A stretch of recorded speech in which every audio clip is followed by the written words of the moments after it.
বলেছি আমি, মা বকে দেন, বড্ড তোমার বেঁধেছে ফাজলামি। চিড়িয়াখানার নাম জানো তো? আমার সেজো মেশো আদর করে দেখিয়েছিলেন পশুরাজের কেশর।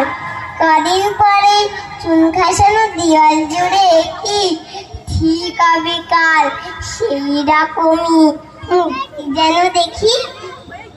ক্লাসের মধ্যে যেই বলেছি সুরঞ্জনার কাছে, জানিস আমার ঘরের মধ্যে সিংহ বাঁধা আছে। শুনতে পেয়ে দিদিমণি অমনি বলেন, শোনো এসব কথা আবার যেন না শুনি কখনো। বলি না তাই সেসব কথা, সামলে থাকি খুব, কিন্তু সেদিন হয়েছে কি এমনি বিয়াকুব। আকাশ পারে আবারও চোখ গিয়েছে আটকে, শরৎ মেঘে দেখতে পেলাম রবীন্দ্রনাথকে।